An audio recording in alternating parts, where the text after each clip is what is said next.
覚めた心は走り出すため未来を描くため難しい道で立ち止まっても空は綺麗な青さでいつも待ってて触れるだから怖くないもう何があってもくじけない We're just gonna go down the line of the main magical girls and their. Who the fuck is Gertrude? No, that's just that's one of the witches.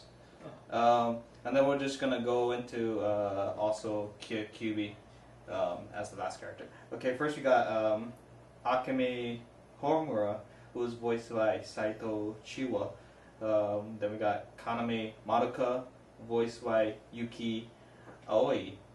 Then we got Miki Sayaka, voiced by Kitamura Eri. Kitamura Eri, our lovely Eri-chan. Then we got Sakura Kyoko, voiced by Namaka Ai, who's very hot and delicious.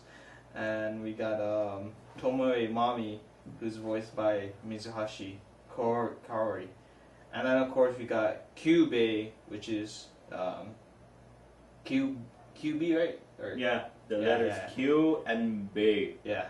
The devil himself, voiced by Kato Emery. Not 9 days. Emiri. So the characters. Well, I guess we'll go one by one, right? Homura is emo. Awesome. Can we talk about the characters? We'll talk about the characters and their powers. Okay, good. I was gonna ask that. Homura carry C4. Like we said, Homura, or like we said earlier, appearances aren't everything in the show. Homura is probably like the most deep character. Yeah. Within the show, honestly, at first she's like, oh, another emo bit, and then you realize like, holy shit, dude. She. Like, oh, that's why you're an emo bitch. This character should, or this whole show should be called Puella Magi Magica, because this is just what this show's about. God, dude. And she's not a regular magic girl. Her main power is the power of. Should we tell people that? Time manipulation, and being able to use magic to store shit on her. She has like a fucking bag of endless wonders where she doesn't use magic. She uses desert eagles and fucking plastic explosives. Because she uses her magic mainly to, get around. No.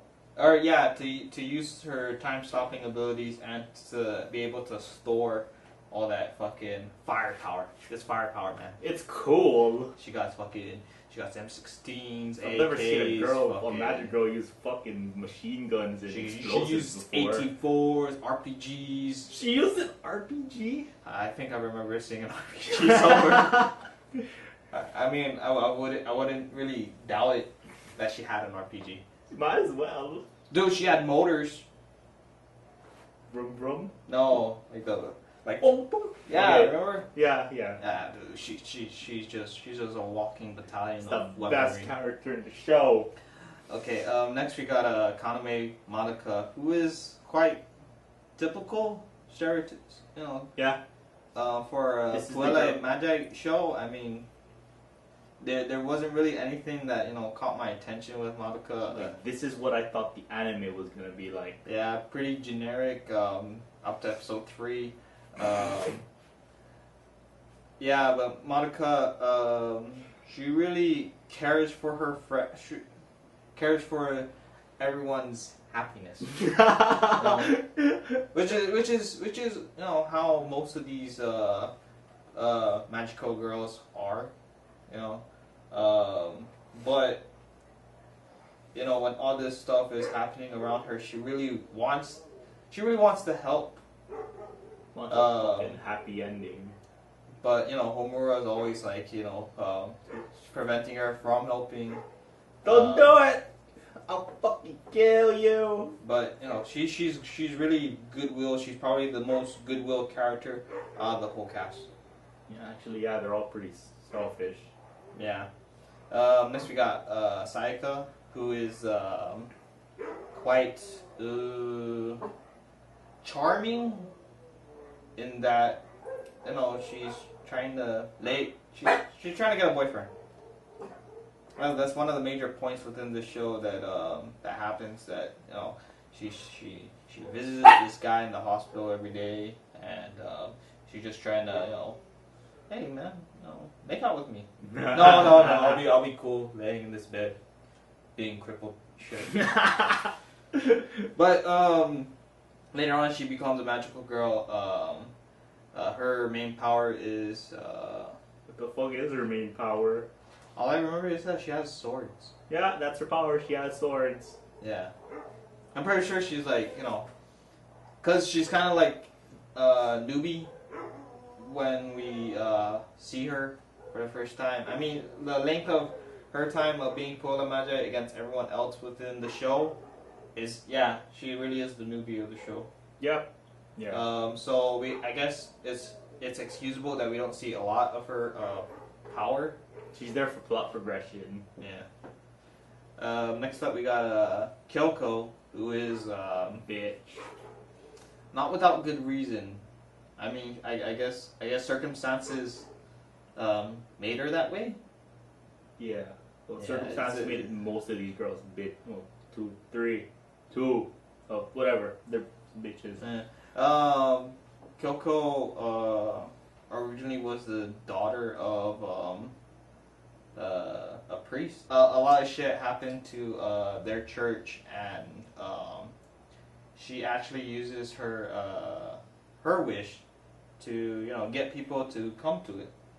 And eventually, turns out the dad found out, he went crazy, committed suicide, and I think the Killed his family. Yeah, he killed his family except for Kyoko. It's like, you gotta live with that now, bitch. Yeah, and then Kyoko's, you know, she becomes, you know, cold-hearted, bitter, all that shit. And doesn't waste food. You Yeah. know? Dude, she'll beat your ass up if you throw a donut to the side. She's like, yo, I'm gonna fucking kill you for throwing that donut. She's fat. No, she's not. She's pretty well endowed. Or she's Well endowed. well. No, she's one of the fat-chested girls. She's no. I'm saying for a person who eats a lot, you know. Oh, yeah. With the way she eats, she's fat. Next up we have Big Tomoe tits. Oh, Mommy. Mommy. Yeah. She is the number one. She has the biggest tits on the show. And they're not regular tits; they're magical tits. Oh, that one's hurting my head. Mommy. Pulls guns out of her tits. Special power is the ability to make Muskets. flintlocks appear out of nowhere. Her tits. Basically, any part of her clothing. More specifically, her tits. But I mainly see her use. Also, she's the only one who displays a second set of magical powers in her ribbons. Oh. Yeah, her ribbons of being able to do shit as well. So honestly, yeah, she's the only one that I really remember having a second set of powers. Yeah. Besides being able to make flintlocks appear. Out of her boobs. I guess overall, Mommy isn't really she's like the character who's, you know, been or she's the mentor. Yeah. To Madoka and Sayaka when you know, they're thinking about becoming magical girls. She basically, you know, tells them what are you gonna be doing. You know, she shows them, you know, the ropes and all that shit. And yeah, that's all I can say. Yeah. Yeah. But it's not important though. What's important is she has big boobs and she pulls guns out of them. Oh, she doesn't. It's her clothes. You're her clothes. Her face is fucking gay. Well, doesn't have anything to do with her clothes, but sure. Okay. My face is gay. Last and least, Fuck you. we got Cube, who's fucking Evil. I hate that guy, dude. I honestly. Is it a guy? I thought it was a girl. Guy, girl. I don't even think they have a fucking gender. Oh. Go on. I hate. There's the real name's Incubator, just FYI, and I just fucking hate. I don't even want to talk about it. You'll find out why. I fucking later. hate. And it's like in the beginning it was like, oh, mascot. I don't know, of course, and then like, oh, not as soon as we get to episode 3, I'm like, fuck that thing, dude. I hate it. I hate that thing. Yeah. I just. And that's it for characters. Now, your overall impressions of Madoka. What do you think, Drix? It was great. Sorry.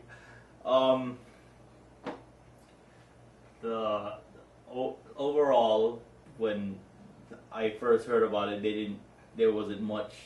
You know, they didn't tell you much about it. It's just there's magical girl in the title, so I was off the bat no. And then after the 3rd week watching the 3rd episode, I had to change my mind. It's just it's far from it. Don't let the title confuse you. And the story is just well worth watching the 12 episodes. If you were watching it when it first came out, you were dying to watch the next episode. Every episode. And yeah, the characters are interestingly designed, have a good amount of personality. The story was fucking intensely awesome. It's perfect. Originally when the season preview came out for spring, one look at who was making this, and I already knew that I had to watch it. I didn't know that Studio much. Shaft has been always well known for being unconventional, I would say, in regards to when they do anime. I'm kind of disappointed that it was only 12 episodes initially, but I was okay with it. I was okay with it being half season when all said and done. It's the best 12 episodes ever. They wrapped it up pretty nicely. Overall, I have no big argument. Yeah. So, what do you give it, Drix? I give it a 5.2 out of 5. No, Drix. No, I give it a 5 out of 5 then. I give it a 5 out of 5 also. Story, excellent. Characters, excellent. Music, excellent. Kitties, excellent. Yeah. But that's all we gotta say for Madoka. Yeah. Any last words, Drix? Oh, join the Cowboys Drivers Club. If you're on Guam, if you have a Facebook, go to this page called Guam Otakus. Join it if you're into anime, manga, and games. We're weirdly into that. And that's it for this week's Food Lolly review. Thanks for watching. We'll see you later. I'm not gonna call you an asshole this week, guys. Okay, see ya.